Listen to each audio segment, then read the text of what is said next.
రక్ష చేస్తానన్నాడు. మళ్ళీ చుట్టారు. ఇంత మందర పర్వతం వీపు మీద తిరిగిపోతుంటే ఆదికూర్మానికి బాధ పెట్టదా అంటే ఆయనకి ఎప్పటి నుంచో కొద్దిగా వీపు దురదెడుతోందంటే గోకేవాడి కోసం చూస్తున్నాడు. అందుకని మందర పర్వతం తిరిగితే ఆయన దురద తీరలేదు అన్నారు పోతన గారు. ఎంత గమ్మత్తుగా చెప్తారో చూడండి. ఆ మందర పర్వతాన్ని పెట్టి మళ్ళీ పావును చుట్టారు. మళ్ళీ వీళ్ళు తలకాయలే పట్టుకున్నారు. ఇది మూఢత్వం. తలకాయలు అట్టుకున్నారు, వాళ్ళు తోకట్టుకున్నారు. మళ్ళీ మొదలెట్టండి అన్నారు. మళ్ళీ ఇద్దరు మళ్ళీ మొదలుపెట్టారు. ఈసారి మళ్ళీ సంతోషం ఎక్కువైపోయింది. ఎందుకంటే ఇప్పుడు ఇంక టాలెంట్ ఎక్కర్లేదు, కింద ఆదికూర్మ ఉంది, మందరగిరిని తిప్పేస్తే చాలు. ఎంత సంతోషం వచ్చేసిందో. వచ్చేసి పెద్ద పెద్ద అరుపులు మొదలెట్టారు. తిప్పండి అంటే భుజాలు తరుచుకుంటున్నారు, పేర్లు చెప్పుకుంటున్నారు, బిరుదులు చెప్పుకుంటున్నారు. ఇటువైపు బలి చక్రవర్తి ఉన్నాడు, ఇటువైపు విరోచనుడు పుట్టబోతున్నాడు, మేము ప్రహ్లాదుడి వంశంలో వాళ్ళం అంటున్నారు. పేర్లు చెప్తున్నారు, పెద్ద చప్పుళ్ళు చేస్తున్నారు, అల్లర్లు చేస్తున్నారు, పరిగెడుతున్నారు. ఇటు వాళ్ళు ఇటు పరిగెడుతున్నారు, అటు వాళ్ళు అటు పరిగెడుతున్నారు. ఇటు పరుగు అటు పరుగు, ఇటు పరుగు అటు పరుగు. భూమి అదిరిపోతోంది. ఈ పాల సముద్రాన్ని చిలికేస్తుంటే మొత్తం సముద్రం అంతా పైకి లేస్తోంది, కింద పడుతున్నాయి కెరటాలు. అడుగున ఉన్నటువంటి అనేకమైనటువంటి జీవరాశులు కల్లోల పడిపోతున్నాయి. తిమింగలాలు కూడా ఆ మందరగిరి తిరుగుతున్నప్పుడు దాని అంచులు తగిలి దెబ్బలు తగిలి అటు ఇటు నోళ్లు తెరుచుకుని తిరుగుతున్నాయి. సిద్ధులు, చారణులు, యక్షులు, గంధర్వులు, కిన్నెరులు, కింపురుషులు, దేవతలు ఆకాశంలో నిలబడిపోయారు. ఏమాశ్చర్యం! వాసుకుని తాడుగా పట్టుకుని శ్రీమన్నారాయణుడు కూడా చిలుకుతున్నాడు అని ఆకాశం అంతా నిలబడి చూస్తున్నారు. ఏమిటని? ఈ చప్పుడు ఎంత దూరం వచ్చిందో తెలుసా అండి? ఒక్కొక్క ఫ్యాక్టరీలో ఒక్కొక్కసారి వచ్చిన శబ్దానికి ఊరు ఉలిక్కి పడిపోతుందే. అలా ఈ మందర పర్వతం తిరుగుతుంటే ఆ పాలవెల్లి లోపల అప్పటికప్పటికి మందరాగము తిరుగన్ చప్పుడు నిండెన జాండము చప్పెడిదే మధుని చెవులు చిందరగొనియన్. ఎక్కడో సత్యలోకంలో భావసమాధిలో ఉన్నాడు చతుర్ముఖ బ్రహ్మగారు. ఈ చప్పుడు ఆయన చెవుల్లో పడి ఆయన బహిర్ముఖుడయ్యాడు. కమండలం పట్టుకుని సత్యలోకంలోంచి బయటికి వచ్చాడు. ఏమిట్రా ఈ అల్లరి, ఏమిటి చప్పుడు అన్నాడు. స్వామి ఆశ్చర్యం, పాలసముద్రం చిలుకుతున్నారు చూడండి, నారాయణుడు కూడా ఉన్నారన్నారు. ఆయన కూడా పైనుంచి కిందకి చూస్తున్నారు. పాలసముద్రం చిలుకుతుంటే హోరెత్తిపోతోంది. చిత్రం ఏమిటో తెలుసా అండి? చిలికేసేటప్పుడు ఎంత సరదాగా ఉందో. ఇంతకుముందు ఎప్పుడు చెయ్యని పని కదా. ఇలా పరిగెత్తడం, అలా పరిగెత్తడం, ఈ పావట్టుకు తిప్పేస్తుండడం. కింద ఆదికూర్మ ఉంది, వీళ్ళకి తెలియట్లేదు, తిరిగేస్తోంది మందర పర్వతం. మంచి సంతోషంగా పరిగెడుతున్నారు. ఈ తిప్పడంలో ఆలోల జలధిలో పల్లనాలో నహి విడచి సుర్రల బర్రపన్ గీలా కోలాహలమున హాలాహల విషము పుట్టె అవనీనాథ. ఆయన చెప్పేశాడు, హాలాహలం ముందు పుట్టుకొచ్చింది, అమృతం రాలేదు. అది ఒక్కసారి పాలసముద్రం మించి పైకి లేచింది. ప్రళయకాలంలో పుట్టే అగ్నిహోత్రం ఎలా ఉందో అలా ఉంది, వెంట తరుగుతోంది. ఈ దేవతలు, రాక్షసులు వాసుకుని వదిలిపెట్టేశారు. చతుర్ముఖ బ్రహ్మగారు సత్యలోకంలో ఉన్నవాడు, ఆయన కూడా పరుగు మొదలెట్టాడు. ఆయన శ్రీమన్నారాయణుడు రక్షించడం కోసం వాళ్ళతోనే ఉన్నాడండి పరమాత్మ. అందరూ కలిసి పరిగెత్తారు. ఎక్కడికి పరిగెత్తాలి? ఇప్పుడు ఎవరు రక్షిస్తాడు? పర్వతాలు కాలిపోతున్నాయి, గుహలు కాలిపోతున్నాయి, మనుషులు కాలిపోతున్నారు, సిద్ధుల విమానాలు కింద పడిపోతున్నాయి, లోకాలన్నీ అగ్నిహోత్రం ప్రబలిపోతోంది, అరణ్యములు దహించుకుపోతున్నాయి, ప్రాణులు మాడిపోతున్నారు. శని కైలాసముజొచ్చి శంకరుడి వాసద్వారముంజేరి ఈశుని దవ్వారికు లడ్డుపడ్డ తలమంచుంజొచ్చి కుయ్యో ముర్రో విను మాలింపుము చిత్తగింపుము దయన్ వీక్షింపు మంచంబుజానన ముఖ్యల్కని రక్తరక్షణ కళ సంరంభునిన్ శంభునిన్ అంటారు పోతన గారు. పరిగెత్తి కైలాస పర్వతం మీద ఉన్నటువంటి పరమశివుని యొక్క అంతఃపురం దగ్గరికి వెళ్ళి దవ్వారికు లడ్డుపడ్డా. ఏమిటి ఇంతమంది పరిగెత్తుకొచ్చి లోపలికి వెళ్ళిపోతున్నారు? వెళ్ళకూడదని శూలాలు అడ్డెట్టారు. ఉండవయ్యా బాబు, వెనకాల హాలాహలం తరుగుకొచ్చేస్తోందని శూలాలు తోసేసి లోపలికి వెళ్ళి ఇంకా లోపల గదిలోకి వెళ్ళకూడదని అక్కడే నిలబడి కుయ్యో ముర్రో విను మాలింపుము చిత్తగింపుము దయన్ వీక్షింపు మంచంబుజానన ముఖ్యల్. పోతన గారు లైవ్ టెలికాస్ట్ అండి, ఘంటం పరిగెడుతోంది కానీ ఇక్కడ దర్శనం చేస్తూ ఆ ఘంటం వెళ్ళిపోతోంది, ఆంధ్రీకరణ. అలాంటప్పుడు అయా మహానుభావ, సాంబ సదాశివ, శంభో మహాదేవ ఇలాంటి స్తోత్రాలు చేయరు. ఓయమ్మో వచ్చేస్తోంది అగ్నిహోత్రం, బాబోయ్ స్వామి రండే రండే అంటారు. అందుని కుయ్యో ముర్రో తెలుగు మాటలు యథాతథంగా వేశారు పోతన గారు. విను మాలింపుము చిత్తగింపుము దయన్ వీక్షింపుమన్ సంబుజానన ముఖ్యల్. బ్రహ్మాది దేవతలు అరుస్తున్నారు బయట. నిలబడుతుంటే పార్వతీ సహితుడై లోపలున్నాడు స్వామి. విన్నాడు, అయ్యో ఏదో ఆపదొచ్చినట్లుంది పార్వతి అని గబగబ బయటకు వచ్చేసాడు స్వామి.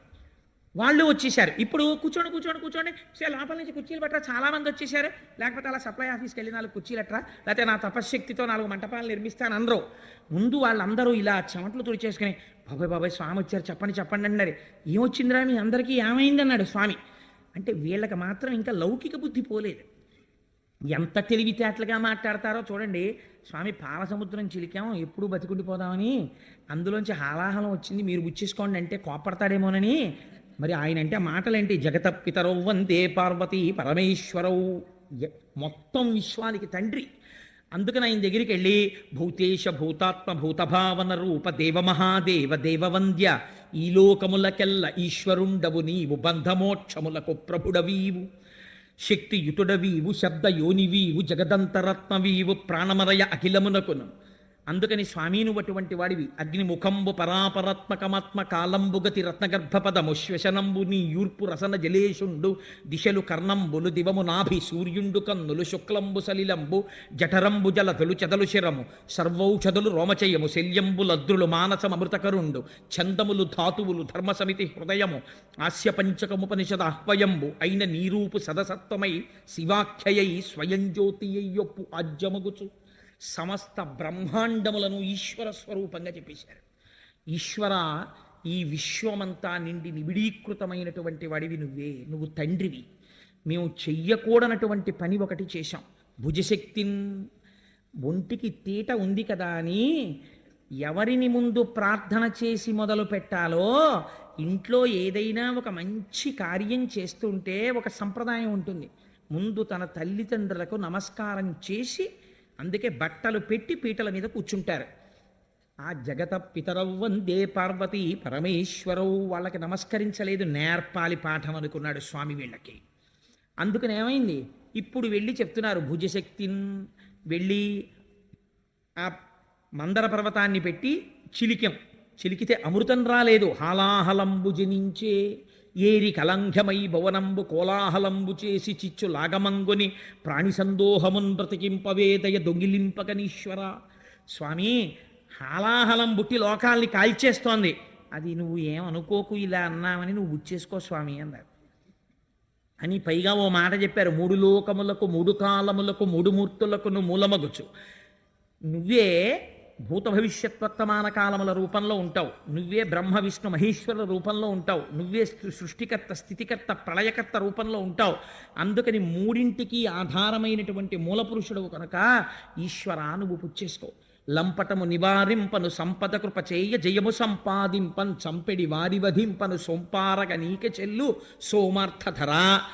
ఈశ్వర, లంపటము నివారింపను, జ్ఞానం కలగాలంటే మనంత మనకి కలదు, శివానుగ్రహం ఉండాలి, ఉంటేనే లంపటం తొలగుతుంది. లంపటము నివారింపను సంపద కృప చేయ, జ్ఞానం ఇస్తాడు కాబట్టి ఐశ్వర్యం ఇవ్వడనుకుంటారు చాలామంది. ఐశ్వర్యమునకు అసలైనటువంటి స్థానమేది? మీకు నేను ఒక పరమ యథార్థం చెప్పనండి, శివపూజ. లక్ష్మీ కటాక్షం ఎక్కడి నుంచి వస్తుందంటే శివపూజలోంచే వస్తుంది. మారేడు దళాన్ని శివలింగం మీద పడితే వెనకాల ఉన్నటువంటి ఈన శివలింగానికి తగిలిందా, వెంటనే ఐశ్వర్యం వచ్చేస్తుంది. మారేడు దళం బోర్లా పడిందా, జ్ఞానం వస్తుంది. రెండూ కూడా ఫలితాలని ఇచ్చేస్తాయి. అందుకే శంకరుడి దగ్గరికి వెళ్ళి మారేడు దళంతో చేసేటప్పుడు కొన్ని నామాలు చెప్తారు. ఓం నిధనపతయే నమః, ఓం నిధనపతాంతికాయ నమః, ఓం ఊర్ధ్వాయ నమః, ఓం ఊర్ధ్వలింగాయ నమః, ఓం హిరణ్యాయ నమః, ఓం హిరణ్యలింగాయ నమః, ఓం దివ్యాయ నమః, ఓం దివ్యలింగాయ నమః అంటూ ఆ దళాలు వేస్తారు. త్రిదళం త్రిగుణాకారం త్రినేత్రం చిత్రయాయుధం త్రిజన్మ పాప సంహారం ఏకబిల్వం శివార్పణం అంటూను. అందుకని వాళ్ళు ఇప్పుడు మారేడు దళాలతో పూజ చేసేస్తున్నారు మూడింటి గురించి చెప్తూ. అందుకని 3 మూర్తులకును 3 లోకములకు 3 కాలములకు మూలమగుచు భేదమగుచు తుదిక భేదమయ్యొప్పారు బ్రహ్మమనగ నీవే పాలనయన. నీ అనుగ్రహం లేనంత కాలం మనిషి ఎంతసేపు నేను విష్ణు భక్తుడిని శివుణ్ణి ద్వేషించడమో, శివభక్తుడిని విష్ణువుని ద్వేషించడమో చేస్తాడు. ఎప్పుడు శివానుగ్రహం కలుగుతుందో అప్పుడు ఉన్నవి 3 లేవు, ఒక్కటే ఉంది, 3గా కనపడుతోందని జ్ఞానం వస్తుంది. అందుకని పాలనయన, 3వ కన్నున్నవాడా నువ్వు ఆ జ్ఞానం ఇవ్వాలి. ఈశ్వర, నువ్వు మాత్రమే మమ్మల్ని రక్షించాలి, ఈ హాలాహలాన్ని నువ్వు పుచ్చుకో అన్నారు. అందుకని శంకరుణ్ణి లోకములకు తండ్రి అని పిలిచారు. తండ్రికి ఒక లక్షణం ఉంటుంది. కొడుకు ఐశ్వర్యం ఉన్నప్పుడు తండ్రి గుర్తు రాకపోవచ్చు కొడుక్కి, కానీ తండ్రికి కొడుకు ఎప్పుడు జ్ఞాపకం ఉంటాడో తెలుసా అండి? కొడుకు సుఖపడితే తండ్రి తాను సుఖపడకపోయినా ఆనందిస్తాడు. వాడు ఏసీలో ఉన్నాడు, వాడు కారులో ఉన్నాడు, వాడు సంతోషంగా ఉన్నాడు, వాడు ఆరోగ్యంగా ఉన్నాడంటే ఇక్కడ తండ్రి ఓ పెంకుటింట్లో ఉన్నా, ఓ డాబా ఇంట్లో ఉన్నా, పోన్లే నా కొడుకులు సుఖంగా ఉన్నారు, నా కోడళ్ళు సుఖంగా ఉన్నారు, నా కూతుళ్ళు సుఖంగా ఉన్నారు, అల్లుళ్ళు సుఖంగా ఉన్నారు అంటాడు. కొడుక్కి ఆపదొచ్చి తనకి ఆరోగ్యంగా ఉన్నా సరే వెంటనే కళ్ళంబట నీళ్లు పెట్టుకుని నా కొడుక్కి అయ్యో ఆపదొచ్చిందని ఒక్కనాడు తన దగ్గరికి రాని వాడి దగ్గరికి తాను పరిగెడతాడు.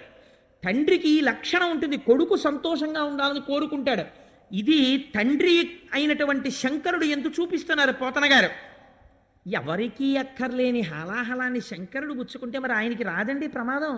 ఇప్పుడు ఆయనకి ప్రమాదం వస్తే బాధపడే వాళ్ళు ప్రపంచం మొత్తం మీద ఎవరు కనపడుతున్నారు చెప్పండి నాకు? ఒక్క పార్వతీదేవే కనపడుతోంది. మిగిలిన వాళ్ళందరూ అయ్యా మీరు బుచ్చేసుకోండి, మీరు బుచ్చేసుకోండి, మీరు బుచ్చేసుకోండి అనేవాళ్ళే. నాన్నగారు మీరు విఆర్ఎస్ పెట్టేసేయండి, నాన్నగారు మీరు ఎలాగో అలా విఆర్ఎస్ పెట్టేస్తే కొంత వస్తుంది కదా, ఆ డబ్బులు పట్టుకుని నేను అమెరికా వెళ్ళిపోతాను, అమెరికా వెళ్ళిపోయి సెటిల్ అయిపోయిన తర్వాత నెలకి 3 లక్షలు వచ్చేస్తుంది నాకు, ఒక్క 5 ఏళ్ళు చేశానా నాన్నగారండి మీకు పాలరాతి భవనం కట్టేస్తాను, 5 కార్లు కొంటానంటాడు. ఎవరు నమ్మాడు?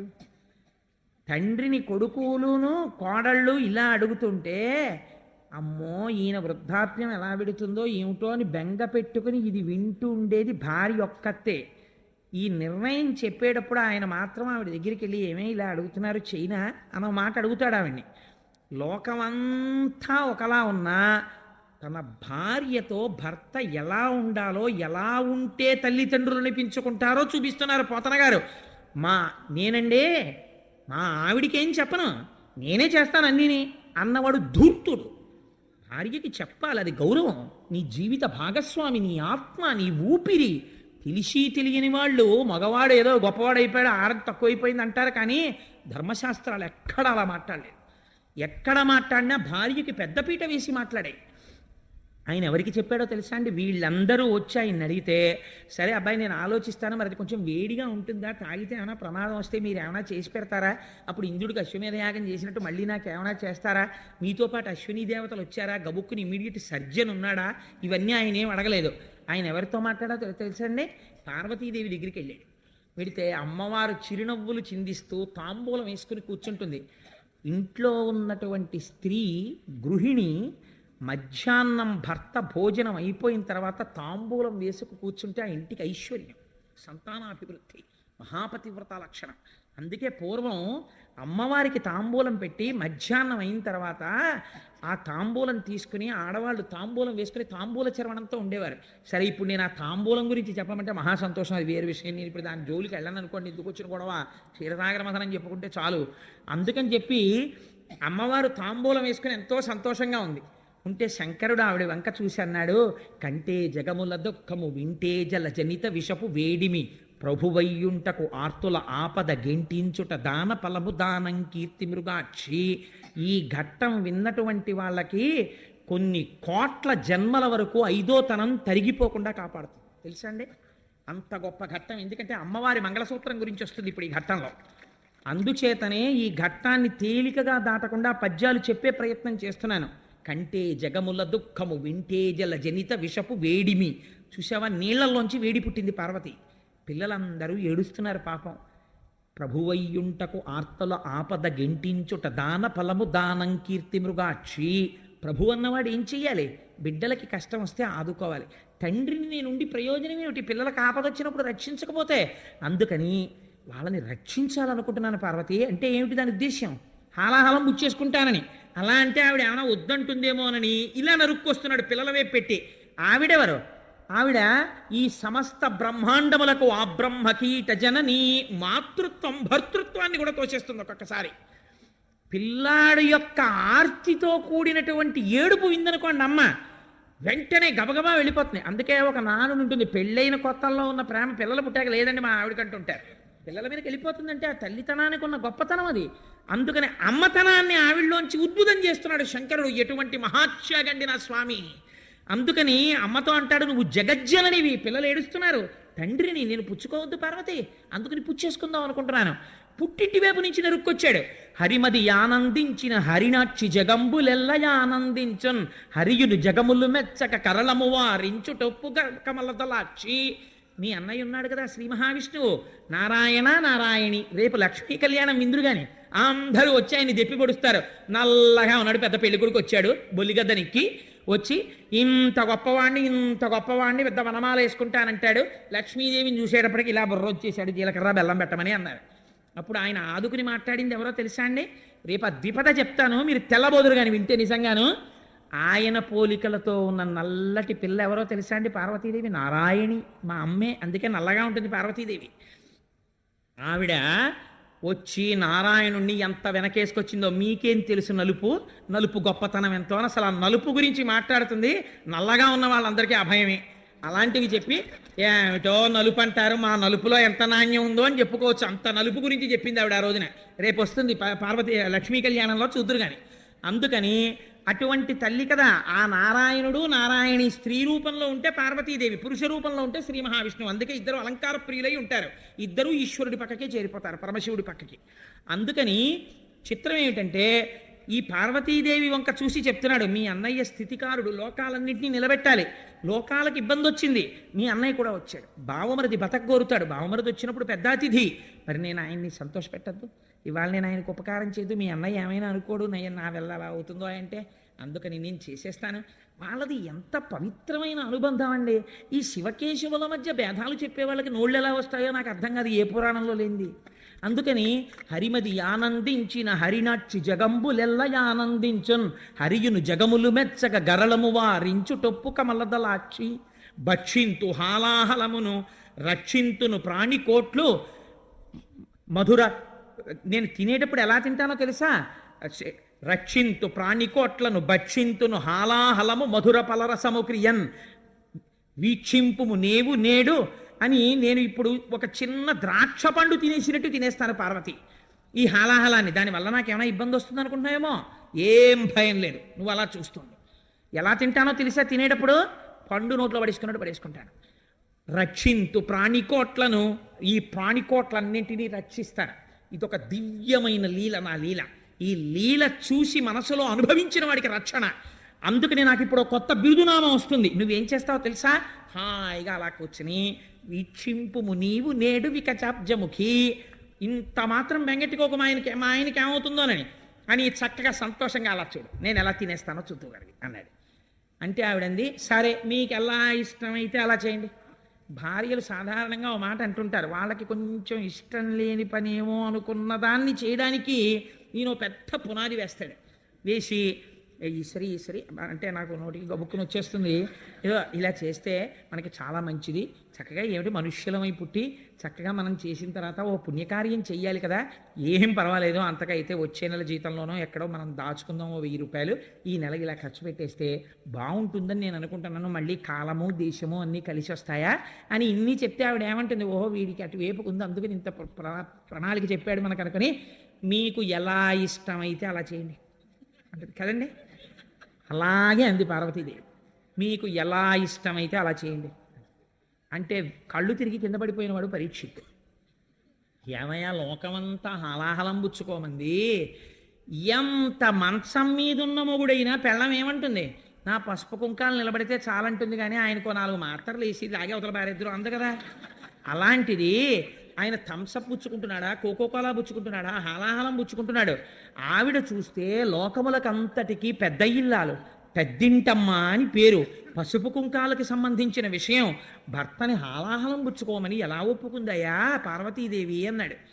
అంటే పోతన గారు, వ్యాస భగవానుడు వీళ్ళందరూ పరవశించి చెప్పుకున్న పద్యం మీకు చెప్పాను కదా. పోతన గారు ఏదైనా గొప్పది చెప్పవలసి వస్తే చిన్న పద్యంలో చెప్తారు. పోతన గారు అన్నారు, పార్వతీదేవి శంకరుణ్ణి హాలాహలం పుచ్చేసుకో అని ఎందుకు అనగలిగిందో తెలుసా? మృంగెడివాడు విభుండని మృంగెడిది యుగరళమనియు మేలని ప్రజకున్ మింగమని సర్వమంగళ మంగళ సూత్రము నెంతమది నమ్మినదో. ఆవిడ శంకరుడు విషం తాగుతున్నాడని తెలుసు, విషం తాగితే ప్రమాదమని తెలుసు, తాగుతున్నవాడు తన భర్తని తెలుసు, అయినా తాగమంది. ఎందుకంతో తెలుసా? ఆవిడ సర్వమంగళ. ఆవిడ సర్వమంగళయ్యి ఆవిడ మెడలో మంగళసూత్రం ఉండగా శంకరుడికి ఇబ్బంది ఎందుకు వస్తుందయా? తాగేయమంది. తన మెడలో ఉన్న మంగళసూత్రమును సర్వమంగళ అన్న దేవత ఉన్నది. అందుకే స్త్రీ నిద్రలేస్తే పక్కన ఉన్న భర్త పాదములకు నమస్కరించరు, లేవగానే ముంద తాళిబొట్టు తీసి నమస్కరిస్తారు. అలా నమస్కరించగలిగినటువంటి స్త్రీల వలన ఈ దేశానికి ప్రపంచవ్యాప్తంగా గౌరవం వచ్చింది. లేకపోతే ఎక్కడుందండి ఇటువంటి స్త్రీ జాతి వేరొక దేశంలో? ఇవాళ కలిసి ఉంటే కలిసి ఉండడం, పప్పు మాడిపోయిందంటే విడాకులు ఇచ్చి వెళ్ళిపోవడమే. కానీ ఎంత ధూర్తుడైనా లేవగానే ఇలా కళ్ళకద్దుకొని, అమ్మా సర్వమంగళ, నన్ను కొట్టిన గాడిది కొడుకు కూడా ఇలాగే బతికుండాలని కోరుతుంది ఆ స్త్రీ. ఇది స్త్రీ జాతి ఔన్నత్యం ఈ దేశంలో. దీని గురించి తక్కువ చేసి మాట్లాడటం ఎప్పుడూ చేయలేదు పురాణాల్లో. కాబట్టి మంగళసూత్రము నెంతమది నమ్మినదో, శంకరుడి జీవనమునకు హేతువు పార్వతీదేవి మెడలో మంగళసూత్రం అని తీర్పిచ్చారు పోతన గారు. మా శంకరాచార్య స్వామి అయితే సౌందర్యలహరిలో ఇంకో అడుగు ముందుకేసి, సుధామప్యాస్వాద్య ప్రతిభయజరా మృత్యుహరిణీం విపద్యంతే విశ్వే విధిశతమఖముఖాత్యాది విశద కరాళం యక్షేళం కబలతవ తక్కాల కలనా నశంభోస్తన్మూలం తవజనని తాటంక మహిమా అన్నారు. అమ్మా, ఆనాడు శంకరుడు ఏమిటో వెళ్ళాడు, హాలాహలం మింగేశాడని తెలియక వీళ్ళందరూ చెప్పుకుంటారు. ఆయన గొప్పే ఉందమ్మా, అలా మింగేశాడంటే కారణం నీ చెవులకు పెట్టుకున్న తాటంకాలమ్మా అన్నారు. ఆడదాని సౌభాగ్య వస్తువుల్లో చెవులకు పెట్టుకునేటటువంటి ఆభరణాలు ఒకటి. ఎట్టి పరిస్థితులలో భర్తకి చెవికి ఆభరణం లేకుండా కనపడకూడదు స్త్రీ. ఏ కారణం చేతనైనా తాటంకములను తీయవలసి వస్తే ఏవి పడితే అవి చెవిలో పెట్టుకుని ఉండడానికి వీలు లేదు. అది గండకాలమైతే భర్తకి తీసుకొచ్చేస్తుంది మృత్యువుని. ఏవి పెట్టుకోవాలి? 4 తాటాకులు తెప్పించుకుని చీల్చుకుని, అందుకే అమ్మవారికి సౌభాగ్యదాయిని అని పేరు. ప్రపంచంలో 8 ఉన్నాయి సౌభాగ్య వస్తువులు. వీటిని కాలితో తంతే లక్ష్మీదేవి వెళ్ళిపోతుంది. అందులో ఉప్పు ఒకటి. అందుకే ఉప్పొద్దు అని కానీ ఉప్పు తగ్గిందని కానీ భోజనం దగ్గర అనరు. భోజనం అయిపోయిన తర్వాత చెప్తారు ఉప్పు తగ్గిందని. అందుకే ఉప్పు తగ్గిందని ఉప్పు లేదని అనకూడదు కాబట్టి ఉప్పు చివర వేసి వదిలేస్తారు తప్పించి. ఉప్పు అంత మంగళ వస్తువు తెలుసా అండి. అందుచేత ఉప్పు, పెరుగు, అనుములు, తాటి చెట్టు ఇలా కొన్ని ఉన్నాయి. ఆ తాటాకు యందు అమ్మవారి తత్వం ఉంటుంది, సౌభాగ్య వస్తువు. అందుకే తాటంక మహిమ అంటారు. అసలు అప్పుడప్పుడు చెవులో తాటాకు పెట్టుకుంటూ ఉండాలి. పూర్వం తాటాకే పెట్టుకునేవారట, అందుకే తాటంక మహిమ అంటారు. తాళి అన్నది కూడా తాళ. పూర్వం తాటాకు కట్టించేవారు మంగళసూత్రంలో. నాకు అప్పుడప్పుడు కోరిక అనిపిస్తుంటుంది, ఉన్నది ఒక్కతే కూతురు కదా, కొడుకును. అందుకని నా కూతురు పెళ్లికి వీలైతే మగపెళ్లి వారు అంగీకరిస్తే మంగళసూత్రంలో తాటాకు కూడా కట్టిద్దాం అనుకుంటుంటాను. సవజన తాళ కదా, అది కదా సౌభాగ్య వస్తువు అని. అందుచేత ఆ తాటి ఆకు ముక్క చెవిలో పెట్టుకుని ఆభరణాన్ని తీయాలి తప్ప అలా ఎప్పుడు పడితే అప్పుడు చెవికి ఉన్న ఆభరణం తీయకూడదు. ఒకవేళ తీసినా భర్తకి కనపడకూడదు. ఆ చెవికి ఆభరణాలు లేనప్పుడు చెప్పాలి, ఏమంటే మీరు కాసేపు నన్ను చూడకూడదు అని చెప్పాలి. చెప్పి మళ్ళీ ఆభరణం కడుక్కుని మళ్ళీ పెట్టుకున్నాక భర్తని చూడాలి. ఈలోగా గబుక్కుని ఎవరైనా చూస్తారేమో అని తాటాకు పెట్టుకుని ఉండాలి. చెవి ఆభరణానికి మన ధర్మశాస్త్రంలో అంత గొప్ప స్థానం ఉంది. అది భర్త ప్రాణాల్ని నిలబెడుతుంది చెవి తాటంకం. సరే, అందుచేత అమ్మ మంగళసూత్రము నెంతమది నమ్మినదో, ఆ తల్లి మంగళసూత్ర మహాత్మ్యమయ్యా. తన చుట్టూంచుర సంఘముల్ జయ జయధ్వానంబులన్ బొబ్బిడన్ ఘనగంభీరవంబుతో శివుడు లోకద్రోహి హుంపోకురమ్మని కింగేల తమల్చి కూర్చి కటిగానంకించి జంబూపలంబున సర్వంకచమున్ మహావిషము నాహారించి హేలాగతిన్. దేవతలందరూ జయ జయధ్వానాలు చేస్తుంటే శంభో శంకర హర హర మహాదేవ అని అరుస్తుంటే సింహాసనం దిగి ఎదురొచ్చే, ఎక్కడికి పోతావే హలాహలమా రా అని ఆయన ఎదురెళ్ళి దాన్ని పట్టుకుని చేతిలో పట్టుకుని నలిపి ఉండ చేసి నేరేడు పండంత చేసి గభాల నోట్లో పడేసుకుని మింగేశాడు. మింగేస్తే మరి ఆయనకి ఏమైపోలేదా అని అనుమానం వస్తుందేమో అని వెంటనే పోతన గారు చెప్పారు. కదలంబారవు పాప పేరు వడలన్ ఘర్మంబు జాలంబు పుట్టదు నేత్రంబులు నెర్రబారవు నిజ జూటాచంద్రుడున్ కందడున్ వదలాంభోజము వాడదావిషమును ఆహ్వానించుచో డాయుచో పదిలంబై కడిచేయుచో దిగుచుచో భక్షించుచో మృంగుచోన్ ఎదురెళ్ళినప్పుడు కానీ, పట్టుకున్నప్పుడు కానీ, ముద్ద చేసినప్పుడు కానీ, నోట్లో పెట్టుకున్నప్పుడు కానీ, మింగినప్పుడు కానీ వేడి చేసి ఓ పొక్కు పుట్టలేదు ఆయన ఒంటి మీద. ఇంత చల్లటి చంద్రుడు కందిపోలేదు. పిల్లపాములు ఆయన ఉంగరాల కింద పెట్టుకుంటాడు, చుట్టుకుంటాడు. ఓ పిల్లపాము వేడిగా ఉందని పక్కకి జారిపోలేదు. అలా నవ్వుతూ కూర్చున్నాయి. ఆయనకి ఒంటి మీద ఓ పొక్కెక్కలేదు, ఓ వేడి చేయలేదు. అలా చల్లటి చూపులతో అలాగే ఉన్నాడు. శంకరుడి పాదములను నమ్ముకున్నవాడు కూడా హాలాహలం లాంటి కష్టం వచ్చినా అలాగే ఉంటాడు చల్లగా. నా స్వామి పాదములు పట్టి ఉన్నాడు కాబట్టి వాడికి బెంగ ఉండదు. అందుచేత కానీ హరుడుగళమునందు హాలాహలము పెట్ట కప్పు కలిగి తొరని కడుపు నొప్పి అని సాధురక్షణం సజ్జనులకు నిన్న భూషణంబు కాదే భూవరీంద్ర అంటారు పోతన గారు. ఆయన నోట్లో పెట్టుకుని మింగుదాం అనుకున్నట్ట, ఇక్కడ దాకా వెళ్ళింది కంఠంలోకి. ఉదరము లోకంబులకును సదనంబగు టెరిగి చటుల విషాగ్నిన్ కుదురుకొనే కంఠబిలమున పదిలంబుగా నిలిపే సూక్ష్మఫల రసము క్రియన్. తీరా మింగేద్దాం అనుకుంటే అయ్యో కడుపు నిండా అధోలోకాలున్నాయి, పైన ఊర్ధ్వలోకాలున్నాయి. మింగేస్తే అధోలోకాలు కాలిపోతాయని మింగలేదుట, కక్కితే ఊర్ధ్వలోకాలు పోతాయి. పైకి వదలలేదు, కిందకి వదలలేదు, ఈ కంఠంలో పెట్టుకున్నట్టే. పెట్టుకుంటేట చాలా సంతోషించింది. ఎవరోట తెలుసా అండి? పార్వతీదేవి. ఎందుకోట తెలుసా? భాగవతంలో లేదు కానీ నేను కలిపి చెప్తున్నాను. శంకరుడు మహాజ్ఞాని, తెల్లగా మెరిసిపోతుంటాడు. అసలు ప్రపంచంలో అందం ఎవరిదో తెలుసా అండి? శంకరుడిది. లింగ పురాణంలో చెప్తారు శివుడి అందం అంటే ఎలా ఉంటుందో. సామాన్యమైన అందం కాదైంది. అప్రాకృత శరీరం తం అతిమన్మథరూపిణం ఘృతరీతి ఘనీభూతం సచ్చిదానంద విగ్రహం. అలా ఉంటాడు ఆయన, పేరుకున్న నెయ్యిలా ఉంటాడు, అంత తెల్లగా. అటువంటి మహాత్ముడు మహాజ్ఞాని. మెళ్ళో ఓ పూసల గొలుసు కూడా వేసుకోడు బంగారంది. పార్వతీదేవో సమస్త ఐశ్వర్యములకు ఆటపట్టు. అమ్మవారికి కోరికుండేదట, మా ఆయన కూడా చక్కగా ఏమైనా నీల పతకం ఉన్న గొలుసు ఒకటి వేసుకుంటే ఎప్పుడైనా అలా ఉత్తరీయం వేసి కూర్చుంటే, ఆ తెల్లటి గుండెల మీద నీలం పతకంతో గొలుసు వేసి కూర్చుంటే ఎంత బాగుంటాడో అనుకునేది. ఎప్పుడైనా వెళ్ళి ఏమండి ఏమండి ఈ పండక్కి అయినప్పటికీ అక్కర్లేదు, ఈ పావులు చాలు అనేవాడు నాగభూషణుడు.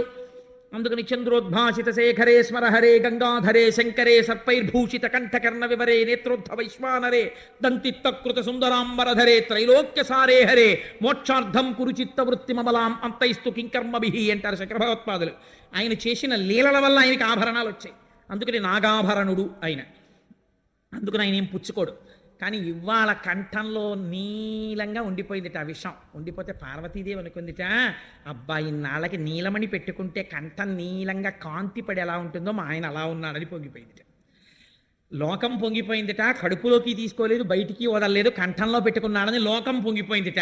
అప్పటి నుంచి ఆయనకు పేరు వచ్చింది, నీలలోహితుడు నీలగ్రీవుడు అని. ఆయనకి నీలకంఠుడు అని పేరు. నీలకంఠ అని పిలిస్తే చాలట, ఓహో ఎవడో నేను చేసినటువంటి లీల స్మరించి పిలుస్తున్నాడని పొంగిపోతాట.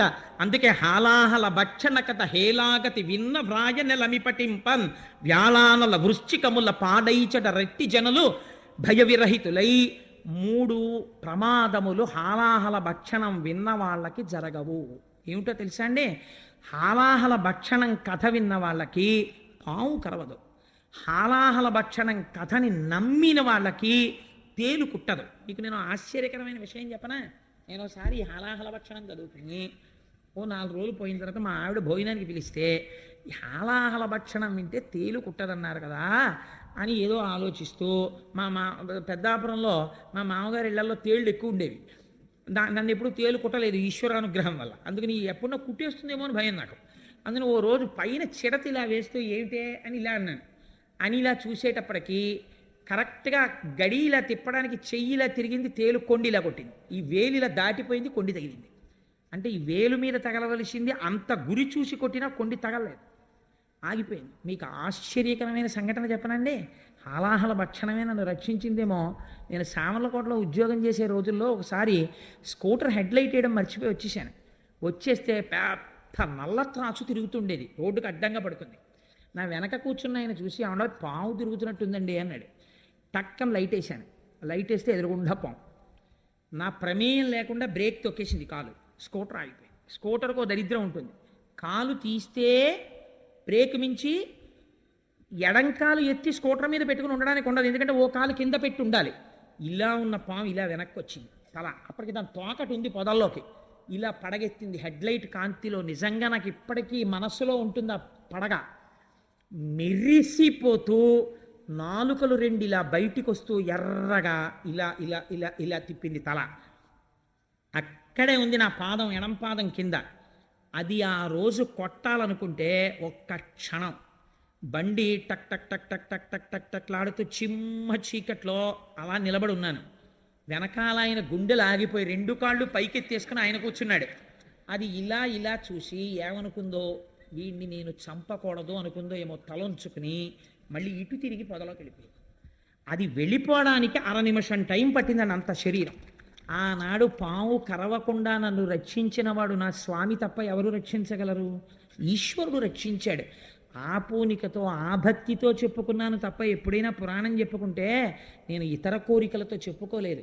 అట్లాంటి సంఘటనలే నాకు భగవంతుడి పట్ల కృతజ్ఞతని పెంచాయి. కాబట్టి వ్యాళానల వృశ్చికముల పాడైచర రెట్టి జనులు భయ విరహితులై అగ్నిహోత్రంలో కాలిపోయే ప్రమాదాలు రావు. అందుకే ఎప్పుడైనా ప్రమాదాలు ముంచుకొస్తే ఒక మాట చెప్తారు, పోనీ కనీసం చదవడం రాకపోతే ఇలాంటివి హాలాహల భక్షణ కథ. అందుకే ఇలాంటి వాటిని ఏం చేస్తారో తెలుసా అండి, బాగా దీర్ఘంగా చెప్పరు. ఇది ఒక కాగితం పట్టుకుని మీకేమీ రాకపోయినా ఇక్కడ ఉన్నది ఇక్కడ రాసేస్తే చాలు. అగ్నిహోత్రం వలన ప్రమాదం వస్తోందని జాతకంలో ఉంటే ఇది రాస్తే ఏ వేలో కొద్దిగా కాలు వదిలేస్తుంది. అంతంత శక్తులు ఇటువంటి లీలలయందున్నాయి. అది క్షీరసాగర మథనంలో ఆవిష్కరించి వ్యాసభగవానుడు ఫలశ్రుతి చెప్పారు. ఆనాడు స్వామి హలాహలాన్ని పుచ్చేసుకున్నారు. దేవతలందరూ సంతోషించారు. మళ్ళీ బయలుదేరారు. ఆనందంతో మళ్ళీ పాలసముద్రం దగ్గరికి వెళ్ళిపోయారు. అమ్మయ్యా, మొత్తానికి హాలాహల భక్షణం అయిపోయింది. ఈ పుణ్యమాని పార్వతీ పరమేశ్వరులు ఇద్దరిని చూసేశాం. చిత్రం ఏమిటో తెలుసా అండి, అగ్రపూజ అని ముందు పెద్దవాడికి నమస్కారం చేసి అప్పుడు మొదలు పెడతారు ఏ పూజ అయినా. తప్ప మామూలుగా మొదలు పెట్టకూడదు. ఒక పెద్ద ఆయన్ని ఎవరినో పిలిచి ఆయనకు నమస్కారం పెట్టి మొదలెడతారు. మొదలెడితే ఏమవుతుందో తెలుసా అండి, విఘ్నం రాదు. ఆయన ఒక ఆశీర్వచనం చేస్తాడు. ఆ ఆశీర్వచన బలం కాపాడేస్తుంది. కాబట్టి అందుకే పెళ్లిలో అంతమంది పెద్దలకి నమస్కారం పెట్టిస్తారు. అది జీవన యాత్ర. అన్నాళ్ళు కలిసి ఉండాలి. పెద్దలకి నమస్కారాలు పెట్టి అక్షతలు వేయిస్తారు. కానీ ఇవాళ మన దౌర్భాగ్యం ఏమైపోయిందంటే వాడు బూట్లు వేసుకుని నమస్కారం పెడతాడు. యువతల వాడు ఆశీర్వచనం ఎలా చేస్తాడు?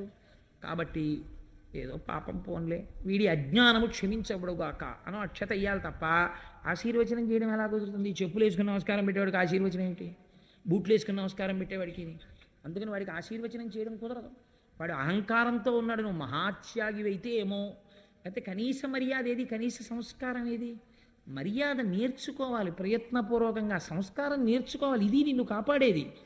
కాబట్టి వీళ్ళు మళ్ళీ శ్రీమన్నారాయణుడు చెప్పాడు కదా, మనందరికీ కూడా ముందు హాలాహలం వస్తుంది, బెంగ పెట్టుకోవద్దు, మనం మళ్ళీ వెళ్ళి క్షీరసాగరాన్ని మధించాలన్నాడు. అందుకని అందరూ బయలుదేరి ఇప్పుడు మళ్ళీ వాసుకుని చుట్టి మళ్ళీ క్షీరసాగర మదనం మొదలుపెట్టి ఉత్సాహంగా, ప్రమాదం వెళ్ళిపోయింది కదా, ఇంకా హాలాహలం వచ్చేసింది, ఇంకా ఏవో వస్తువులు వస్తాయన్నాడు ఆయన. ఓ మాట చెప్పాడు, హాలాహలం వచ్చినప్పుడు భయపడకండి, మళ్ళీ చెప్పండి, కానీ మంచి మంచి వస్తువులు వస్తాయి రే, కానీ వాటి మీద దృష్టి పెట్టుకోకండి అన్నాడు. అవి ఏమిటో చూడాలనుంది, ఇవేమిటో చాలా మంచివి మన దృష్టి లాగేస్తాయన్నాడు, కానీ అడగద్దన్నాడు. కానీ అసలు అవి ఏమిటో చూద్దాం, ఒక్కొక్కటి వస్తాయని సంతోషంగా తిప్పేస్తున్నారు పాలసముద్రం వంక చూస్తూ. హలాహలం రావడం చూశారు కదా, కాబట్టి ఇప్పుడు కూడా అలాగే వస్తుంది అక్కడి నుంచి అని తిప్పుతున్నారు. తిప్పుతుంటే ఆ ఆనంద సమయంలో అగ్నిహోత్రియనుచు ఆసురభిని దేవమునులు పుచ్చుకొని రిమునిరింగి విభుద సంఘములకు వెర్రవుతో ఆధ్వర హవులు పెట్టుకొరకు అవనినాథ. మొట్టమొదట అందులోంచి సురభి కామధేనువు పైకొచ్చింది. ఆ పైకి వచ్చేటప్పుడు మొట్టమొదట వీపు, కొమ్ములు, తల, పృష్ఠభాగం, ఆ అందమైనటువంటి శరీరం, దాని 4 పాదములు, తోక, ఆ కన్నులు, ఆ ముట్టె, ఆ తల కనపడేటట్టుగా కామధేను వచ్చి నిలబడింది. అది కామధేనువు కోరికున్న కోరికలు తీరుస్తుంది. అందరూ నిలబడి నమస్కారం చేశారు ఆ కామధేనువుకి. ఇది విన్నంత మాత్రం చేత శక్తివంతం. ఆ కామధేనువుకి నమస్కరిస్తే దేవమునులు అన్నారు, మహర్షులు, వీళ్ళకి లౌకికమైన కోరికలు ఉండవు. ఇంకా దాన్ని తీసుకొచ్చి పెరట్లో పెట్టి అస్తమానం ఓ కప్పు కాఫీ ఇచ్చే, ఓ కప్పు టీ ఇచ్చే అంటూ ఉండరు. ఈ పాలతో మేము హవిస్సులు అర్పిస్తాం అన్నారు. ఎందుకు ఇస్తారు హవిస్సులు? లోక కళ్యాణార్థం. వాళ్ళు దేవమునులు, వాళ్ళకి కోరికలు ఉండవు, వాళ్ళు చెయ్యాలి. అందుకే బ్రాహ్మణుడికి గోదానం చేశారు అంటారు. ఎందుకో తెలుసా అండి, ఆయన ఏం చేస్తాడు, తోడెట్టుకు పెరుగు తినడం. ఆయన ఓ పట్టుకెళ్ళి శివలింగానికి అభిషేకం చేస్తాడు. చేస్తే ఏమవుతుంది? లింగం చల్లబడుతుంది.